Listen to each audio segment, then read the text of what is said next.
Hai Sobat Rebahan, selamat datang di channel hiburan kaum rebahan. Admin akan membacakan kelanjutan dari sebuah cerita novel yang sangat menarik, yang sangat seru, yang sangat menghibur, yang sangat layak untuk diikuti dari awal hingga akhir, yang berjudul The Story of Yi-Chen. Tetapi sebelum melanjutkannya, pastikan kalian sudah subscribe channel ini dan aktifkan lonceng notifikasinya agar tidak ketinggalan jika admin upload video terbaru. Jika kalian menyukai cerita seperti ini, jangan lupa like. Jika berkenan, share juga ke teman lainnya agar teman-teman lainnya juga mendapatkan informasi hiburan di channel ini. Baik, kita lanjutkan di part ke-274 bertepatan dengan bab ke-1299. Setelah Gokyo dan Cucuran saling menambahkan kontak WeChat, dia kemudian melihat ke arah Yi-Chen lalu berkata sambil tersenyum, "Oh ya, Master Yi, kita berdua juga saling menambahkan kontak saja." Selesai berbicara, dia kemudian menyodorkan barcode WeChat ke handphone Yi-Chen. Yi-Chen terpaksa mengeluarkan ponselnya lalu memindai sejenak menambahkannya sebagai teman. Yuki menunjukkan wajah penuh pencapaian dan menggerak-gerakkan alisnya kepada Yi-Chen, baru kemudian bertanya padanya, "Mas Haji, kira-kira Anda kapan bisa berangkat pergi ke Yanjing? Boleh memberitahuku perkiraan waktunya agar aku bisa bersiap-siap?" Yi-Chen mengatakan, "Minggu depan namun aku belum bisa menetapkan waktu yang pasti sekarang." Gugi mengangguk kemudian berkata sambil tersenyum, "Master Yi, jika demikian saya dan ayah saya akan menunggu kedatangan Anda di Yanjing dengan hormat." Ichan mendadak teringat bahwa Gugi pernah sebelumnya mengatakan nanti saat dia sampai di Yanjing dan setelah bertemu dengan ayahnya, lihat saja jika ayahnya tidak memukulnya. Semakin dirinya memikirkan akan hal ini, dia semakin merasa malu untuk bertemu ayahnya, Gu Yanjong.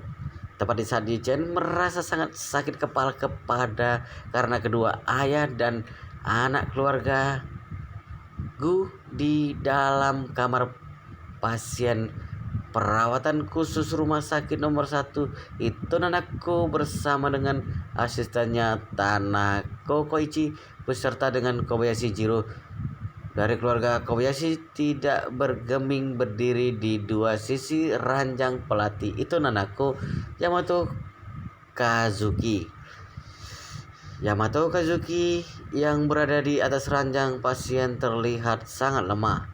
Dokter baru saja melakukan pemeriksaan menyeluruh terhadapnya untuk ketiga kalinya, sekali lagi memastikan bahwa seluruh sistem saraf yang ada di tubuhnya mengalami luka parah, hampir tidak memiliki kemungkinan untuk pulih. Sementara mengenai 4 kata orang gila Asia Timur penuh darah yang ada di dahinya masih saja mencolok dan bisa terlihat jelas. Itu Nanako sangat berharap dokter bisa menggunakan kain kasa untuk menutupi dahi Yamato Kazuki. Dengan begitu juga tidak akan sampai membuat gurunya merasa terguncang lagi. Namun Yamato Kazuki bersikukuh menolak usulan itu.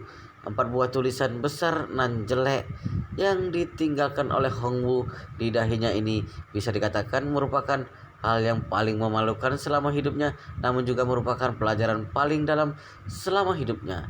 Sebelum Yi-Chen melumpuhkannya dengan satu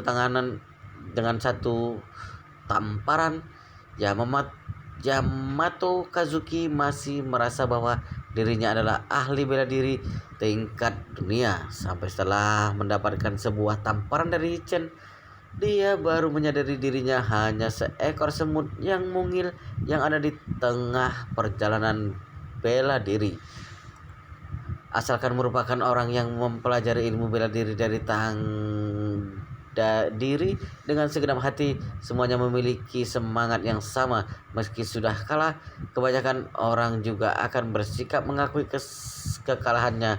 Bahkan ada juga yang meskipun tidak sengaja dipukul hingga mati oleh seseorang dalam pertandingan, sebelum mati mereka juga bisa menghadapinya dengan lapang dada.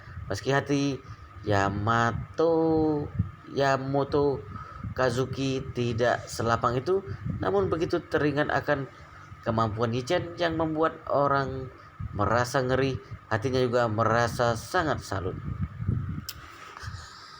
Saat ini itu Nanaku menatapnya dengan ekspresi yang menyedihkan. Dia buka mulut dan berkata, "Guru, saya sudah berkomunikasi dengan ayah. Dia akan menghubungi rumah sakit dan dokter terbaik di Tokyo untuk membantu Anda mengobati dan melakukan pemulihan. Juga akan ada pesawat khusus yang datang menjemput Anda kembali ke Jepang besok." Tidak, aku tidak mau pergi. Seluruh tubuh Yamamoto Kazuki tidak dapat digerakkan. Dia hanya bisa menggelengkan kepala dengan ringan. Dia yang sekarang ini berkata dengan suara serak dan tidak bertenaga, "Lukaku tidak mungkin ada dokter yang bisa menyembuhkannya. Kembali ke Jepang juga tidak mungkin lebih baik daripada di sini. Aku sebagai gurumu tidak boleh meninggalkanmu sendirian di sini. Aku ingin menemanimu selesai mengikuti pertandingan ini, baru kembali ke Jepang bersama denganmu." Itu Nanaku bergegas mengatakan, "Guru, pertandingan kali ini aku mungkin tidak akan bisa mendapatkan juara. Setelah pertandingan selesai hari ini, aku melihat rekaman pertandingan Kinoksu. Kemampuannya lebih hebat berkali-kali lipat dibandingkan sebelumnya. Bahkan jika aku bertemu dengan kandidat hebat seperti Joanna, mungkin harus bertarung sengit untuk waktu lama baru kemudian bisa mendapatkan kemenangan dengan susah payah. Namun saat Kinoksu menghadapi Joanna, dia hanya menggunakan satu kali serangan dan langsung mengalahkannya. Kemampuan seperti ini sudah jauh dari apa yang bisa aku tandingi." Yamamoto Kazuki menghela napas sejenak. "Aku juga sudah melihat siaran langsung pertandingan Kinoksu di website video ponsel Tiongkok saat berada di rumah sakit. Kemampuannya sekarang ini memang sangat kuat, lebih kuat bukan hanya berkali-kali lipat dibandingkan dengan pertandingan sebelumnya. Sungguh tidak mampu terpikirkan olehku seorang mampu mengalami kemajuan yang begitu besar dalam kurun waktu yang begitu singkat. Ini benar-benar membalikkan semua wawasanku sebelumnya." Itu Nanaku berkata dengan nada serius. "Menurutku ini ada hubungannya dengan pelatihan Yichen. Pelatihnya Yichen. Yichen baru mulai menjadi pelatihnya sejak pertandingan sebelumnya." Begitu Yamamoto Kazuki teringat akan Yichen, perasaannya menjadi campur aduk tanpa bisa ditahan. Yichen ini bisa dikatakan sebagai guru besar di bidang ilmu bela diri di masa kini. Kelihatannya itu merupakan murid dalam legenda ilmu bela diri Tiongkok yang mampu melatih tenaga dalam. Dulunya aku masih mengira itu semua hanya kebohongan belaka. Akhirnya sungguh bisa mengerti hari ini." Kobayashi Jiro yang ada di sampingnya membuka mulut dan berkata, "Saya memiliki pemahaman yang mendalam terhadap kumpulan buku pengobatan Tiongkok kuno. Di dalam buku Tiongkok berjudul Kaisar Kuning, pernah ada sebuah istilah ya tenaga dalam. Juga ada satu lembar yang isinya menjabarkan tentang bagaimana cara mengoperasikan tenaga dalam di dalam tubuh. Di sini bisa dilihat orang Tiongkok sudah mulai berlatih tenaga dalam sejak ribuan tahun yang lalu." Yamamoto Kazuki berkata dengan wajah penuh pengharapan, "Sungguh tidak terpikirkan olehku. Tidak disangka sungguh ada hal seperti tenaga dalam di dunia ini. Jika aku bisa mengetahui hal ini 10 tahun, 20 tahun lebih awal, maka aku pasti akan datang ke Tiongkok, mengunjungi seluruh sungai dan gunung ternama di Tiongkok, lalu berguru kepada seorang ahli yang sesungguhnya, belajar ilmu tenaga dalam dengan serius." Bicara sabar di sana, Yamamoto Kazuki kembali menghela napas panjang. "Hanya saja sayang, aku mengetahui terlalu lambat." Perkataannya terhenti. Dua baris air matanya mengalir turun mengikuti wajahnya yang berkeriput. Melihat gurunya yang berakhir dengan tragis seperti itu Nanako juga ikut meneteskan air mata tanpa bisa ditahan. Saat ini Yamamoto Kazuki menatap ke arahnya. Dia berkata dengan sorot mata yang tampak sedikit hangat, Nanako, sampai pada hari ini aku tidak lagi punya kualifikasi untuk menjadi guru yang membimbing di karirmu. Jika kamu berharap memiliki terobosan dan perkembangan yang lebih besar di bidang ilmu bela diri, maka kamu harus memikirkan cara untuk menjadikan Jichen sebagai guru. Apa itu? Dan aku berseru dengan kaget. Memintanya menjadi guruku? Aku tidak mau. Dan aku hanya punya satu orang guru yang berjasa selama hidup ini, yakni adalah Anda. Selain Anda, dan aku pasti tidak akan lagi menganggap orang lain sebagai guru. Bodoh, Yamamoto Kazuki berseru dengan marah. Apa yang masih bisa di Apa yang masih bisa aku ajarkan kepadamu dengan kondisiku yang sudah seperti ini sekarang? Jangan membahas tentang aku yang sudah lumpuh saat ini. Meski aku bukan orang lumpuh sekalipun, ilmu yang bisa aku ajarkan kepadamu juga sudah kuberikan kepadamu sejak awal. Sisanya tidak lain merupakan yang disebut dengan pengalaman bertarung saja. Tapi coba kamu lihat keadaanku sekarang ini, maka kamu akan tahu pengalaman bertarung di hadapan ahli yang sesungguhnya, di hadapan tenaga yang mutlak sama sekali tidak ada artinya. Seekor semut meski memiliki pengalaman bertarung secara mati-matian, itu juga hanya berguna terhadap semut yang lainnya. Namun di hadapan seorang manusia tetap saja tidak mampu melawan sebuah jari lawan. Sementara Yichen membuatku sadar ternyata dalam dunia bela diri aku ini sepenuhnya merupakan seekor semut. Kamu sebagai murid yang mendapat ajaran dari ilmu dariku masih bisa menjadi lebih baik. Ini membuktikan bahwa kamu sama denganku, juga hanya merupakan seekor semut di dunia bela diri. Bicara sampai di situ, Yamamoto Kazuki menggunakan sorot mata yang menggebu-gebu bertanya pada itu Nanako dengan antusias. Nanako, kamu juga larut dalam bela diri selama hampir 20 tahun. Apakah kamu rela dan bersedia untuk menjadi seekor semut dalam dunia bela diri? Mendengar sampai di sana itu Nanako menggigit bibir bagian bawahnya. Dia berkata dengan artikulasi yang jelas di setiap katanya, Guru Nanako tidak bersedia menjadi semut. Guru Nanako tidak bersedia menjadi semut. Yamamoto Kazuki langsung berseru dengan suara keras. Jika begitu, pergi dan jadikan Jichen sebagai guru. Biar dia mengajarimu bela diri yang sebenarnya. Hanya dengan begitu, kamu baru bisa punya kesempatan untuk bertumbuh menjadi orang kuat yang sebenarnya. Jika tidak, aku sarankan lebih baik kamu menyerah saja dengan yang disebut bela diri. Karena bela diri yang kita kejar jika dibandingkan dengan Jichen benar-benar ibarat sampah di antara sampah lainnya. Dalam perjalanan ke rumah, Yichen menyetir Sechuran yang duduk di kursi penumpang sebelah sopir masih merasa girang seperti sedia kala. WeChat momen milik Sechuran sangat heboh hari ini. Banyak orang memberikan suka dan komentar. Mereka iri pada keberuntungan Sechuran yang bisa makan bersama dengan artis wanita paling populer, yaitu Go Kyuji. Sechuran terus menundukkan kepala sambil mengutak-atik ponselnya. Ekspresi semangat terlukis jelas di wajahnya. Setelah membahas komentar beberapa teman, Sechuran memandang Yichen dengan kagum. Kemudian dia berkata, suamiku, hari ini aku baru menyadari bahwa kamu benar-benar hebat.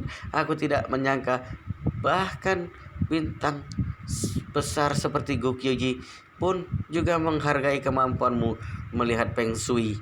Jangan-jangan selain membodohi orang lain, kamu punya beberapa bakat lainnya.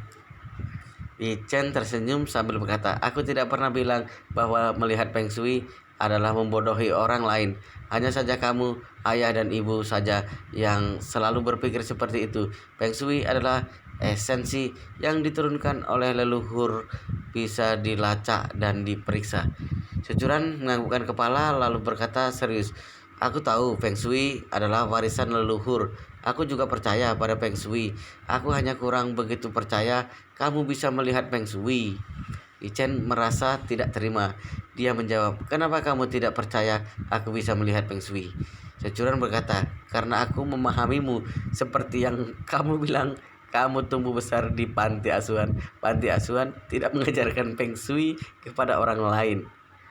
Setelah kamu keluar dari panti asuhan, kamu bekerja di lokasi konstruksi, kemudian kakekku menyuruhku menikah denganmu. Selama bertahun-tahun ini, kamu selalu melakukan pekerjaan rumah. Aku tidak pernah melihatmu belajar Feng Shui. Chen berkata sambil tertawa. Feng Shui adalah soal penelitian. Sebelumnya, saat kamu pergi bekerja, jika di rumah aku tidak sedang melakukan apa-apa, aku biasanya suka mempelajari kitab perubahan.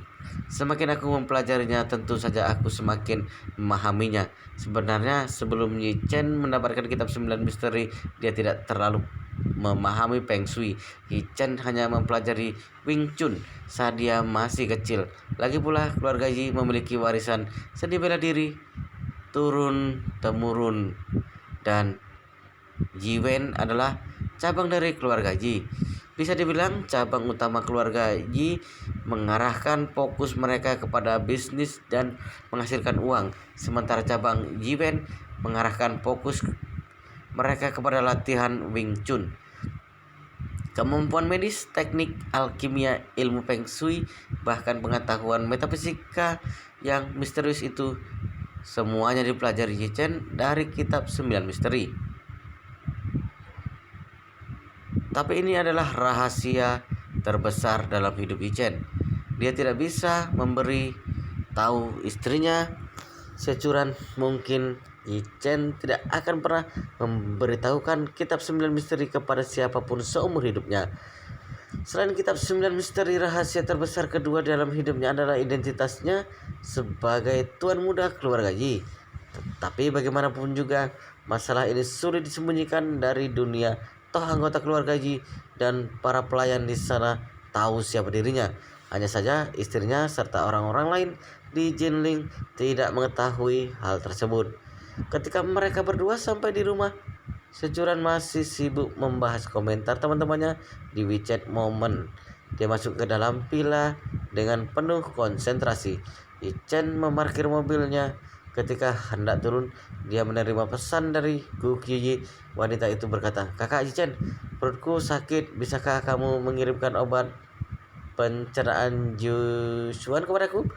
Chen menjawabnya, "Manis, jika kamu membutuhkan pil pencernaan, aku bisa menyuruh Willy yang mengirimkannya padamu. Kamu tenang saja, aku akan mengirimkan agak banyak untukmu. Kira-kira 10 kotak cukup." Sebelumnya, Yi Chen tidak ingin membocorkan soal obat pencernaan Jiu Xuan sebelum obat tersebut dipasarkan.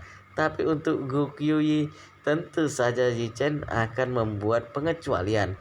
Gu Qiyi pun berkata, Kakak Yi Chen, perutku sakit begini. Bukankah kamu yang seharusnya mengantarkan obat itu sendiri? Percuma selama bertahun-tahun ini aku mencarimu, urusan kecil seperti ini mengirim obat saja kamu menyuruh orang lain. Kamu benar-benar mengecewakanku. Chen berkata tidak berdaya. Guguyi, apa kamu sedang mendesakku? Lagi pula yang kamu butuhkan adalah obat pencernaan Jin Jiusuan. Siapa yang mengirimkan? Tidak ada bedanya bukan? Guguyi berkata dengan nada gusar. Siapa bilang aku hanya membutuhkan obat pencernaan Jiusuan? Aku juga butuh bertemu dengan tunanganku yang akhirnya bertemu denganku setelah bertahun-tahun berpisah. Intinya perutku sekarang sakitnya bukan main. Pikirkan solusinya. Jika kamu tidak kasihan padaku, aku akan menyuruh ayahku menuntutmu. Kalau itu masih tidak berhasil, aku akan memberitahu istrimu tentang kebenaran yang ada. Chen berkata canggung. Gu Qiyi, perasaanku terhadap kakak iparmu sangatlah bulat dan mantap. Kamu tidak boleh menjadi orang ketiga. Aku adalah orang ketiga, Gyugyuyi berkata penuh amarah. Yichen, ketika aku berusia 4 atau 5 tahun, orang tuaku telah menjodohkanku denganmu. Kamu dan istrimu baru menikah 3 atau 4 tahun. Selain itu, selama kamu menghilang bertahun-tahun ini, aku bahkan hanya tidak melupakanmu, tapi juga tetap berpegang teguh pada pernikahan yang waktu itu aku tidak pernah mempermainkannya. Selama bertahun-tahun ini aku menyugesti diriku sendiri, tidak peduli betapa baiknya pria yang kutemui, aku selalu berkata pada diri sendiri bahwa aku punya tunangan, aku pasti akan menemukannya. Dan sekarang ketika aku sudah menemukanmu, kamu bilang aku adalah orang ketiga. Yuki menjadi semakin marah sekarang. Sebenarnya Gyuguyi tidak ingin ribut dengan Yichen. Gyuguyi bilang bahwa dirinya kecewa pada Yichen. Itu hanya karena Gyuguyi ingin bermanja-manja saja dengan Yichen. Tapi Gyuguyi tidak menyangka bahwa Yichen akan mengatakannya sebagai orang ketiga. Hal tersebut langsung mengobarkan api kemarahan dalam hati Gyuguyi. Duduk dan makan bersama Xiao Churan serta memanggilnya Nyonya Yi berulang kali saja sudah membuat Gyugyuyi begitu kesal. Sekarang jika ingin membahas soal orang ketiga, yang benar adalah Xiao Churan telah menjadi orang ketiga pada pertunangannya dengan Yichen. Sekarang Yichen memprioritaskan orang yang salah dengan mengatakan Gyugyuyi adalah orang ketiga. Hal tersebut membuat kesedihan dan rasa kesal di hati Gyugyuyi langsung keluar. Tidak lama kemudian Gyugyuyi berkata sambil menangis, Yichen, tunggu sampai kamu tiba di Yanjing. Aku akan menunjukkan buku harianku selama puluhan tahun belakangan. Bacalah satu persatu halaman sejak menghilangnya dirimu. Jika satu hari saja aku tidak menulis tentangmu, maka anggap saja aku kalah. Dasar brengsek, kamu sudah menyakitiku selama bertahun-tahun. Sekarang kamu berbuat seperti ini padaku. Apa kamu masih punya hati nurani? Ye Chen merasa benar-benar pusing. Orang lain sangat menghormati dirinya dan memanggilnya naga asli di bumi, tapi tidak dengan wanita yang satu ini. Dia sama sekali tidak menghormati Yichen dan langsung memanggilnya brengsek. Tapi Yichen tidak berani marah dan tidak bisa marah. Sebaliknya dalam hatinya Yichen merasa sangat bersalah.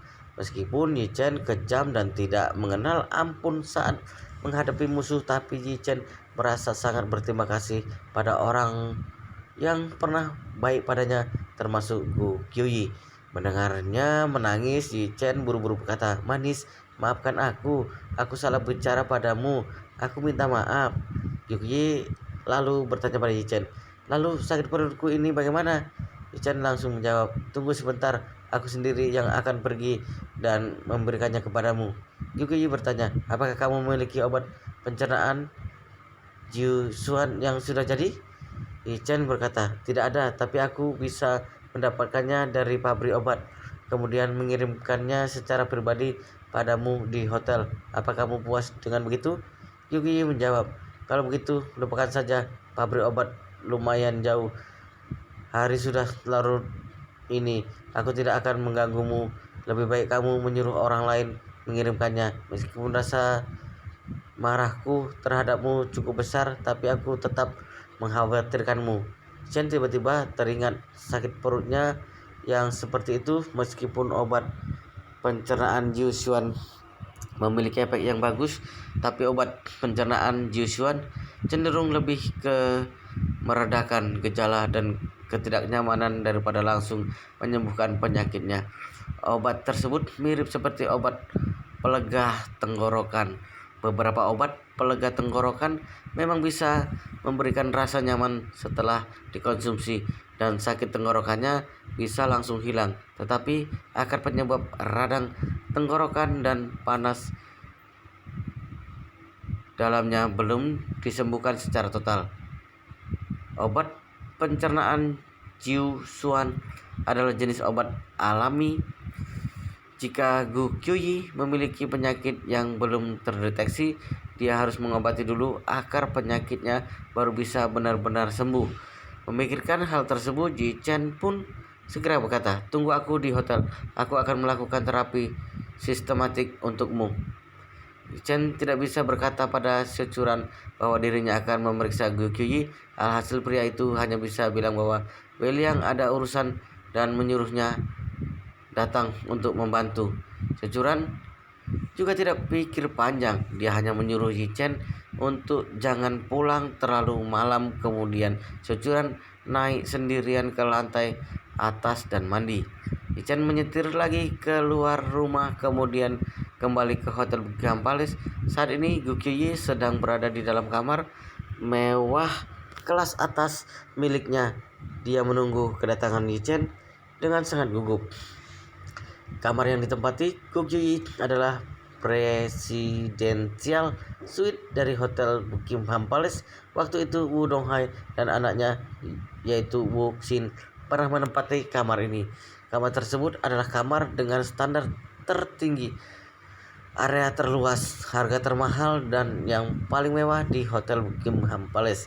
Kamar besar itu memiliki luas bangunan ratusan meter persegi. Tapi sekarang hanya ada Gu Qiuyi seorang diri di kamar Presidential Suite ini. Asistennya yang bernama Chen Duoduo tinggal di kamar sebelah. Ketika Ji Chen membunyikan bel kamar, Gu Qiuyi yang kala itu sedang memakai gaun tidur satin buru-buru membukakan pintu untuk Yi Chen. Melihat Yi Chen berdiri di luar pintu, hati Gu Qiuyi merasa sangat senang.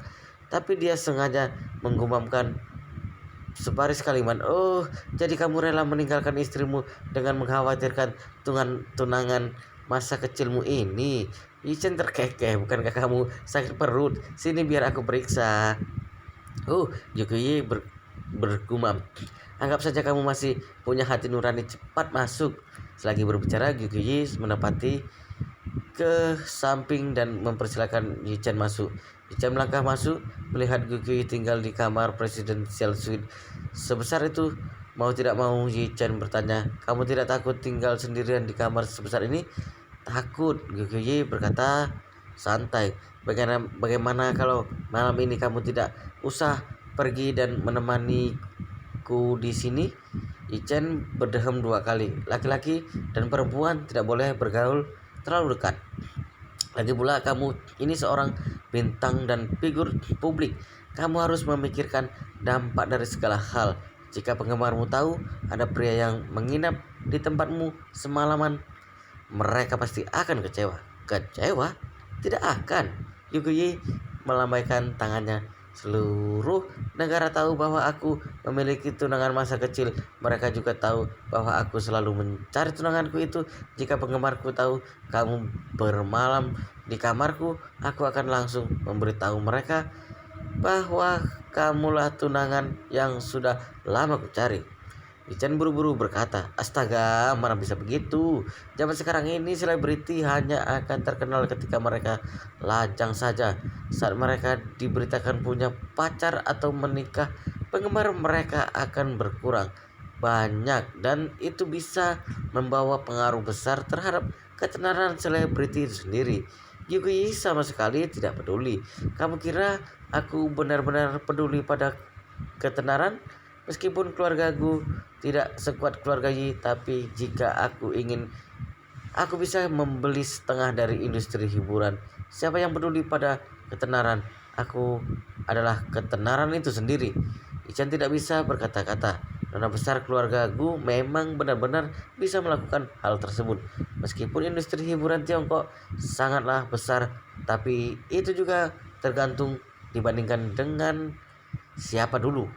Tapi penghasilan film layar lebar di seluruh negeri, jika di jumlah kira-kira ada 64,20 miliar nilainya, setara dengan satu daerah kecil di Yanjing. Uang 64,20 miliar ini nantinya akan digunakan untuk membayar banyak bioskop, banyak perusahaan film, sutradara terkenal, penulis naskah terkenal, dan aktor terkenal. Seperti kata pepatah, ada banyak biksu tapi hanya ada sedikit bubur. Oleh karena itu, laba bersih yang dapat dihasilkan oleh industri hiburan setiap tahun tidaklah banyak. Wow, luar biasa sekali guys, ceritanya sangat menarik, sangat seru, sangat menghibur, sangat sangat sangat sangat sangat membuat penasaran jika kita tidak mengetahui cerita kelanjutannya. Tetapi sepertinya di video ini, di part ini sampai di sini dulu, dan kita akan lanjutkan di part berikutnya di video selanjutnya. Tapi pastikan kalian sudah subscribe channel ini dan aktifkan lonceng notifikasinya agar tidak ketinggalan jika admin upload video terbaru. Jika kalian menyukai cerita seperti ini, jangan lupa like. Jika berkenan, share juga ke teman lainnya agar teman lainnya juga mendapatkan informasi hiburan di channel ini. Baik, kita lanjutkan di part berikutnya di video selanjutnya.